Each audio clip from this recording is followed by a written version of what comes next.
Hola de nuevo. Hoy me gustaría terminar, yo creo, con la experiencia que tuvimos en el Puyo, en el oriente ecuatoriano, en el viaje misionero que hicimos con los alumnos de bachillerato. La última vez les comentaba la experiencia que habíamos tenido ya con los adultos, cómo nos habían recibido los indígenas de esa comunidad y cómo, para nuestra sorpresa, sí, a la hora de exponerles la verdad del Evangelio con toda su radicalidad, con toda su fuerza, la reacción de ellos no fue la de oposición. Quizás solo en un primer instante, pero enseguida pues se abrieron a esa verdad y desearon conocer más y desearon ponerse en camino para ir viviendo según la voluntad de Dios. El último día tuvimos el bautizo de los niños y ya llegaba la hora de marcharnos, ¿no? Y fue un momento como agridulce. Por un lado, la alegría y el entusiasmo de aquello que habíamos vivido. Habíamos experimentado muy fuerte cómo Dios amaba a través de nosotros a esas personas. Y había también cierta como, no sé si decir tristeza, de decir, bueno, nos vamos y les dejamos, acabamos de sembrar la semilla de la verdad, pero a ver quién la hace crecer, sí, o quién, bueno, la hace crecer el Señor, pero quién va a ir cuidando esa semilla, quién va a ir regando, porque les recuerdo que el sacerdote tenía muchísimas comunidades dispersas por la selva y no conseguía llegar pues más que 1 o 2 veces al año. Y si para nosotros, que tenemos el regalo inmenso de poder recibir los sacramentos diariamente, si quisiéramos, podemos recibir al Señor todos los días, podemos confesarnos con frecuencia, tenemos las iglesias con el Santísimo para hacer un ratito de adoración, hacer la visita, y si nosotros con tantos auxilios espirituales, sin embargo a veces nos cuesta tanto ser fieles a aquello que nos pide el Señor. Yo decía, ay, estos pobres que les acaba de llegar la verdad, les acaba de llegar el Evangelio, acaban de conocer a Dios y quizá no vuelven a escuchar nada hasta dentro de 6 meses o hasta dentro de 1 año. ¿Qué pasó entonces? Bueno, pues al año siguiente, con el siguiente grupo de tercero de bachillerato, hicimos otra misión a las comunidades indígenas del Puyo. Eso ya se quedó como establecido como costumbre en nuestro colegio, de que el viaje de fin de curso con los chicos pues sería un viaje misionero. Y pues cuál fue nuestra alegría y nuestra sorpresa que cuando llegamos la fe en esas comunidades pues seguía como bastante viva y seguían con muchos deseos de recibir al misionero y de continuar escuchando hablar de Dios. La experiencia fue la misma. De nuevo los indios no se fueron a la caza, las mujeres no se fueron a recolectar, sino que dedicaron todos los días a seguir escuchando y van abriéndose cada vez más al Evangelio y al anuncio, ¿no? Y en este viaje, el último día, tuvimos una reunión con la comunidad. Les recuerdo que materialmente no tenían absolutamente nada, no tenían... Es que nada. No tenían muebles, no tenían ropa, no tenían comida, no tenían nada. No tenían hospitales. Ellos, para poder ir a un médico si ocurría alguna emergencia, tenían que estar 8 horas caminando por la selva y de ahí luego buscar un coche que les llevara 2 horas hasta donde hubiera un hospital. En muchas ocasiones morían por las picaduras de una serpiente. Claro, allí había muchas serpientes y cualquier picadura, hasta que conseguías llevar a la persona hasta el hospital, pues ya había muerto. De hecho, la segunda vez que llegamos y preguntamos por varios jóvenes de los que nos acordábamos, y nos dijeron que habían muerto a lo largo del año por la picadura de una serpiente, ¿no? El último día, entonces, tuvimos una reunión y les preguntamos cuál era la necesidad mayor que tenían, que si recogíamos fondos, si podíamos hacer algún proyecto, pues cuál era la prioridad que ellos querían, que era lo que consideraban que era más necesario. Entonces tomó la palabra el jefe de la tribu y dijo, pues en medio de todas nuestras necesidades, nosotros tener casa, pero Dios no tener casa aquí, nosotros querer casa para Dios. Bueno, pues las hermanas que estábamos y los jóvenes que estaban allí nos quedamos impresionados, porque esperabas que te pidieran comida, que te pidieran medicamentos, que te pidieran, no sé, algún modo de hacer un dispensario, pero no quisieron pedir nada para ellos. Ellos lo que nos pidieron era casa para Dios. Sí, querían que les ayudásemos a construir una capilla. Claro, no iba a estar el Santísimo porque como el sacerdote no puede llegar a renovar las formas, pues no era conveniente ni era bueno tenerlo, pero tendrían como un lugar, un espacio de oración.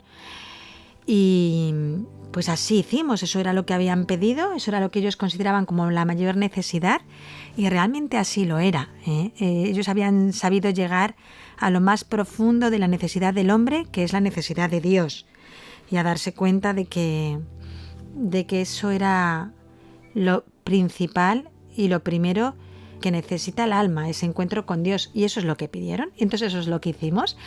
Hicimos distintas actividades con los jóvenes para poder conseguir fondos y se les compró motosierras, se les compró gasolina y ellos fueron los que fueron consiguiendo la madera.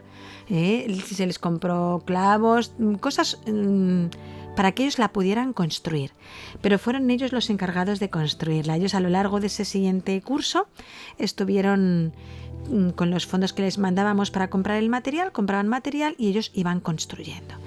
Y también pudimos comprar un Cristo muy grande. Nos habíamos ido a Quito de peregrinación con los jóvenes y vimos un Cristo que yo no lo he vuelto a ver, no he visto esa imagen en ningún sitio. Era un Cristo muy, muy llagado, tenía un brazo ya como descolgado, casi de la cruz, todo el cuerpo hacia adelante. Yo creo que es como la imagen más sufriente, que refleja a un Jesús más sufriente que yo he visto. Cuando la vimos pensamos que esa era la que tenía que ir allí, porque ellos que sufren tanto podían sentirse comprendidos por un Dios que había sido capaz de sufrir así por ellos. Entonces, pues nos fuimos con los alumnos del curso siguiente a llevar la cruz. Y fue, yo creo que un momento especialmente impresionante el ver cómo los jóvenes fueron cargando con la cruz por todo el camino de la selva.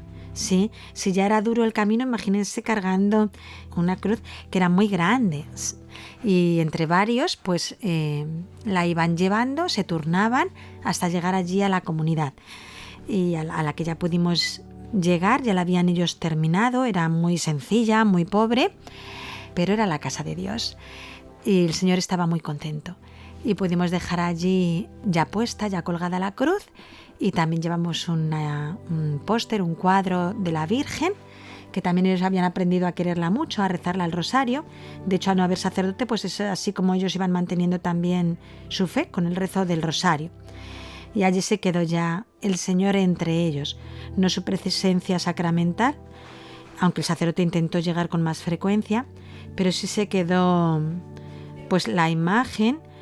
También eso a mí me hace ver pues la pobreza, sí, la carencia que tienen los protestantes al no desear tener imágenes en sus lugares de oración, porque aunque es cierto que no es Jesús, en cuanto a que no es su presencia sacramental, pero la imagen me ayuda a poner mi mirada en Dios, sí, y es como un auxilio muy grande para mis sentidos, sí, de poderse recoger mirando esa imagen, poder poner el alma en contacto también pues interiormente con el Señor. Así que ellos se quedaron contentísimos.